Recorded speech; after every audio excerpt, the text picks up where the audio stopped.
Marriages and relationships nationwide are under a very unique pressure right now. Over in China, where self-quarantining has been in effect since January, think about that, January, February, and into March, there have been several reports of a spike in divorce applications, with one law office receiving over 300 filings in just 3 weeks, when normally they would get maybe a dozen. Experts predict the divorce trend in China will eventually make it over here to the US as we all spend more and more time together. So how do we, and I include my wife Robin and myself in this, maintain harmony in our marriages and relationships during this time? Well, I know how I feel, but I can't speak for Robin, so I'm going to bring her into the conversation now. And I think part of it, we seem to be getting along really well, at least I think so. But I think that we're not sick. No, we're not sick. We don't have the flu. We don't have it, which puts extra pressure and tension on you. And both of us are feeling fine. But let's be honest, how's this going for you? Did you just stop it? Let's be. Notice he didn't say honest. Why didn't you say honest? No, just kidding. So actually, we're doing fine because we're going along with our normal lifestyle. And when we're at home, we're not glued together all the time. He's doing his thing with research and working for these shows he's doing here at home. And I really admire him for that. I'm so proud of him for that. So I leave him alone to do his thing, and I go do my thing in the house. And it's pretty much normal activity, normal life for us. And however, things have changed, of course. I'm actually cleaning out closets and cleaning out drawers and rearranging things in my own personal space. But that's something I love to do. And our life has been so busy over the years that I haven't been able to do that. It brings me comfort. So we're allowing ourselves to do things that we normally do, but also add in things that bring us comfort.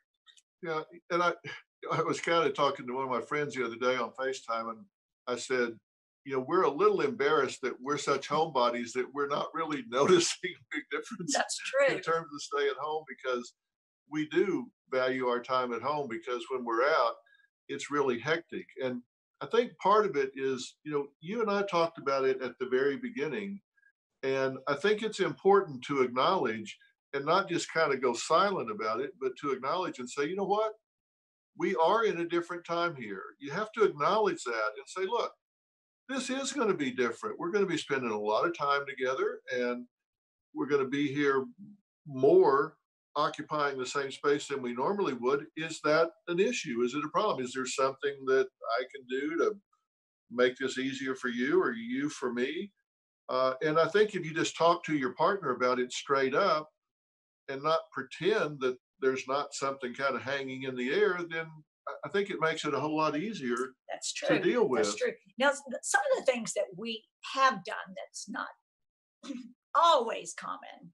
We live alone, of course, and so kids are raised. We've always cooked together, but now we've stepped that up. We've cooked every meal together, and we really are having fun doing that. We binge watch TV at times before, but now we're really looking. He's searching for fun movies.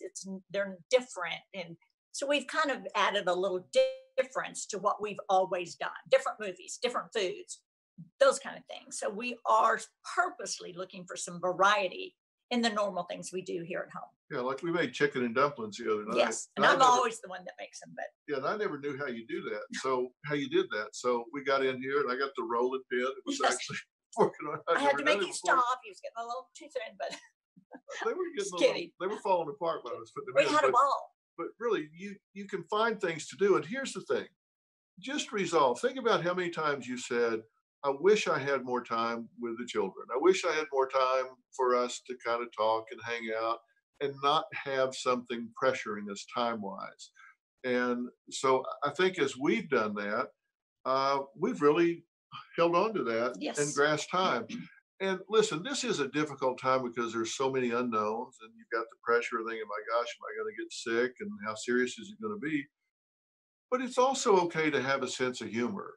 And we've been on FaceTime with Jay and Erica and Avery in London, and we've yucked it up with them, with Jordan, who's living out in Malibu now. We've had just so much fun talking back and forth and gotten where there's like 5 or 6 of us on screen at the same time and had a good time. And it's okay to laugh and Oh, have yes. fun with this. You got to do that.